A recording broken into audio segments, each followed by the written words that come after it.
Pernah kepikiran gak sih gimana ceritanya sebuah gerakan kecil pengikut Yesus bisa jadi agama sebesar sekarang? Nah, jembatan antara kisah hidup Kristus dan lahirnya gereja itu, semuanya ada di satu kitab, Kisah Para Rasul.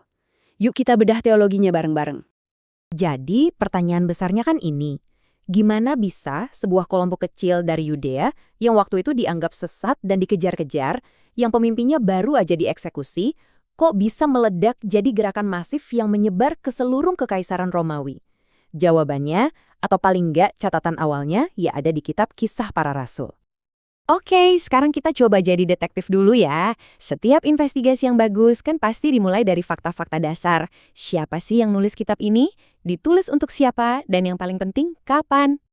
Pertama, soal penulis. Hampir semua ahli setuju kalau kitab ini nyambung banget sama Injil Lukas. Ya, karena penulisnya sama, Lukas, seorang tabib yang juga teman seperjalanan Rasul Paulus.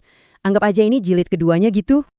Sama kayak Injilnya, kitab ini juga ditujukan ke satu orang bernama Theophilus. Siapa dia? Wah, kita nggak tahu pasti. Bisa jadi dia pejabat Romawi atau orang kaya yang mendanai proyek penulisan ini.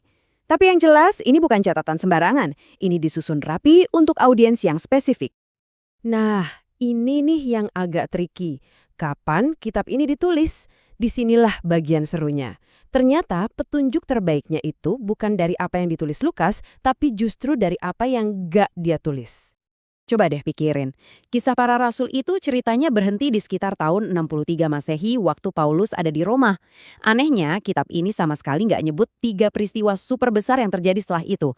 Penganiayaan kejam oleh Kaisar Nero tahun 64, eksekusi Paulus sendiri tahun 67, atau hancurnya Yerusalem tahun 70 Masehi. Gak mungkin kan Lukas sengaja melewatkan peristiwa-peristiwa segede itu? Satu-satunya penjelasan yang masuk akal? Ya, kitab ini ditulis sebelum semua itu kejadian. Kemungkinan besar, ya di sekitar tahun 63 Masehi itu. Oke, jadi kita udah dapat nih siapa penulisnya, untuk siapa, dan kapan ditulisnya. Sekarang pertanyaannya, kenapa? Apa sih motif Lukas nulis kitab ini? Ternyata ada 2 tujuan besar yang saling berkaitan. Yang pertama, ini adalah catatan sejarah yang super penting. Lukas mau nunjukin kalau gerakan Yesus itu nggak mati bareng dia di kayu salib. Justru sebaliknya. Setelah Yesus naik ke surga, gerakan ini malah meledak, didorong oleh kekuatan Roh Kudus, dan menyebar dari Yerusalem sampai ke ujung bumi, persis seperti perintah Yesus. Tujuan kedua ini lebih strategis, hampir kayak pembelaan di pengadilan. Lukas dengan sangat cerdas berargumen kalau kekristenan itu bukan aliran sesat baru yang berbahaya buat pemerintah Romawi. Sebaliknya, dia ngegambarin kekristenan sebagai kelanjutan yang wajar dari Yudaisme, agama yang udah diakui dan dilindungi hukum Romawi. Wah, ini langkah yang jenius banget. Oke, sekarang kita masuk ke intinya, jantung dari penelusuran kita, bukti-bukti teologisnya. Apa sih keyakinan-keyakinan dasar yang jadi mesin penggerak dari cerita yang luar biasa ini? Siapa aja pemain utama dalam drama ilahi ini? Pondasi dari semuanya adalah ini, kedaulatan Allah yang mutlak. Menurut Kisah Para Rasul, sejarah itu nggak terjadi secara acak. Setiap kejadian, bahkan penyaliban Kristus yang paling tragis sekalipun, digambarkan sebagai bagian dari rencana Allah yang udah ditetapkan dari awal. Jadi poin utamanya, Tuhan pegang kendali penuh. Titik. Lalu fokusnya pindah ke Kristus. Lukas menegaskan kalau kematiannya itu bukan kecelakaan, tapi emang bagian dari rencana Tuhan. Tapi puncaknya, bukti terbesarnya adalah kebangkitannya. Ini bukan dongeng, ini adalah peristiwa nyata yang disaksikan banyak orang dan jadi inti pemberitaan para rasul. Dan kemenangan inilah yang jadi jaminan kalau dia akan datang kembali. Terus gimana dengan Roh Kudus? Di kitab ini, Roh Kudus itu bukan sekedar kekuatan atau energi, tapi pribadi yang ilahi. Kita bisa lihat ini jelas banget di kisah Ananias. Waktu Ananias bohong, Petrus bilang ke dia, "Engkau bukan mendustai manusia, tetapi mendustai Allah." Nah, dengan menyamakan kebohongan kepada Roh Kudus dengan kebohongan kepada Tuhan, Lukas lagi bikin sebuah pernyataan teologis yang dahsyat tentang keilahian Roh Kudus. Coba diperhatiin, ini salah satu teknik penceritaan Lukas yang paling cerdik. Lihat tabel ini. Lukas sengaja banget nyatet mujizat-mujizat Paulus yang mirip banget sama yang dilakukan Petrus. Nyembuhin orang lumpuh, bangkitin orang mati, bahkan ngelawan tukang sihir. Ini bukan kebetulan loh. Lukas lagi ngebangun argumen kalau otoritas kerasulan Paulus itu setara dan sama kuatnya dengan Petrus, sang pemimpin rasul di Yerusalem. Oke, kita udah lihat rencana Tuhan, karya Kristus, dan kuasa Roh Kudus. Terus hasilnya apa? Nah, hasilnya adalah orang-orang yang diselamatkan yang kemudian berkumpul membentuk sebuah komunitas baru yang kita kenal sebagai gereja. Yuk, kita lihat gimana itu dijelasin. Soal teologi keselamatan di Kisah Para Rasul ini, pesannya tuh jelas dan pada masanya radikal banget.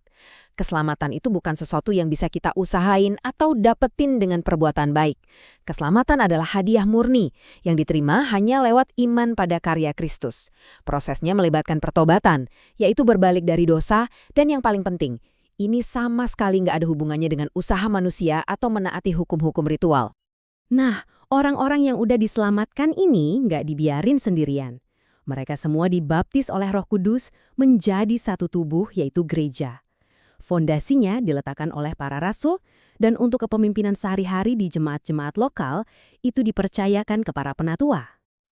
Terus kehidupan sehari-hari di gereja mula-mula itu kayak gimana sih? Lukas ngasih kita gambaran 5 DNA atau ritme utama kehidupan mereka. Pertama, mereka berpegang teguh pada ajaran para rasul. Kedua, mereka punya persekutuan yang erat, saling berbagi. Ketiga, mereka nggak pernah berhenti berdoa. Keempat, mereka beribadah dengan penuh rasa hormat. Dan yang terakhir, yang paling kelihatan, mereka punya semangat luar biasa untuk penginjilan, untuk nyebarin kabar baik. Oke, setelah kita lihat semua buktinya, sekarang waktunya kita tarik benang merahnya dan lihat gambaran besarnya. Jadi, apa sih cetak biru teologis yang diwariskan oleh Kisah Para Rasul ini? Intinya begini, Kisah Para Rasul itu menyajikan sebuah alur cerita yang megah tentang rencana kedaulatan Tuhan untuk menyelamatkan dunia. Rencana ini dieksekusi melalui Kristus, dikasih tenaga oleh Roh Kudus, dan diwujudkan di dunia nyata melalui komunitas para pengikutnya, yaitu gereja. Itulah alur cerita utamanya, dari awal sampai akhir. Dan ini membawa kita ke pertanyaan terakhir yang paling penting. Kalau kitab dari abad pertama ini emang beneran sebuah cetak biru, sebuah manual tentang bagaimana iman itu bekerja dalam kuasa Roh Kudus, lalu apa artinya buat kita yang hidup di zaman sekarang? Nah, itulah pertanyaan yang ditinggalkan oleh Kisah Para Rasul untuk kita renungkan bersama.